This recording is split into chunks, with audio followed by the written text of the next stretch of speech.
पहलगाम में मारे गए लोगों का बदला भारत ने ऑपरेशन सिंदूर से ले लिया, लेकिन पाकिस्तान की शेलिंग में मारे गए आम लोगों का बदला कौन लेगा? ये सवाल हम नहीं, पूंछ शेलिंग में मारे गए अमृत सिंह की बेटी ने किया है, जो सरकार और उसके आला कमानों से पूछ रही है कि इनका बदला कौन लेगा, क्या इसके लिए भी कोई ऑपरेशन होगा।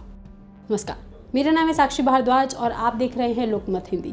जम्मू कश्मीर के पहलगाम में आतंकी हमला हुआ, इसमें 26 लोग मारे गए, जिसका बदला भारत ने ऑपरेशन सिंदूर से लिया, जिसमें पाकिस्तान के 9 आतंकी ठिकानों को निशाना बनाया गया। पाकिस्तान के पास भारत के खिलाफ कार्रवाई करने का कोई आधार नहीं था, इसलिए पाकिस्तान ने सीमा पार से सीज फायर को तोड़ते हुए गोलीबारी और शेलिंग की। LOC से लगे पुंछ में भी इसको निशाना बनाया गया। इस शेलिंग में 15 लोगों की जानें गई। इसी शेलिंग में पुंछ में रह रहे अमृत सिंह भी मारे गए थे।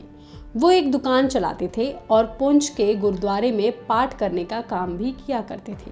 इस गुरुद्वारे पर भी गोलीबारी हुई, लेकिन उस समय गुरुद्वारे में कोई मौजूद नहीं था। अमृत सिंह की मृत्यु उनके परिवार के लिए भी एक दहशत जैसी थी। वो घर में थे, अपने बच्चों को शेलिंग से बचा रहे थे कि तभी अचानक वो इसका शिकार हो गए। और अब उनका बदला कौन लेगा? उनको जस्टिस कैसे मिलेगा? ये सवाल हमने नहीं, पुंछ शेलिंग में मारे गए अमृत सिंह की बेटी ने किया है। BBC को दिए इंटरव्यू में मृतक अमृत सिंह की बेटी ने कहा, हमें क्या पता था कि कुछ हो जाएगा, बस 2 मिनट में। पता नहीं ये लोग कौन सा जस्टिस ले रहे हैं, मुझे कुछ समझ नहीं आ रहा है।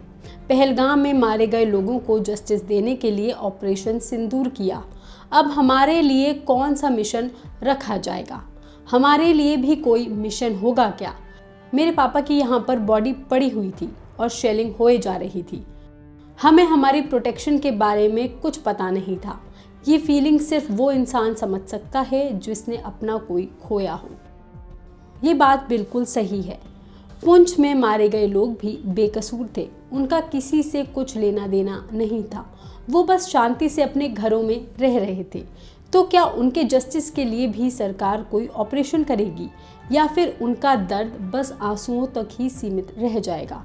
और अगर फिर से कोई ऑपरेशन होता है तो इस बात की क्या गारंटी है कि कोई और निर्दोष नहीं मारा जाएगा? तो फिर ये सब कुछ खत्म कैसे होगा? इसका एक ही तरीका है कि पाकिस्तान को सबक सिखाया जाए, लेकिन बंदूक से नहीं, दुनिया के सामने उसे गिरा के, उसके झूठ और आतंक को पूरी दुनिया के सामने लाके इन सबको बेनकाब करना होगा, हर उस मंच पर जहां इंसाफ की बात होती है। क्योंकि जब तक पाकिस्तान आतंकियों को पनाह देता रहेगा, अमृत सिंह जैसे बेकसूर लोग मरते रहेंगे। आपका इस पर क्या कहना है, हमें कमेंट करके ज़रूर बताइएगा। बाकी तमाम खबरों के लिए आप देखते रहिए लोकमत हिंदी।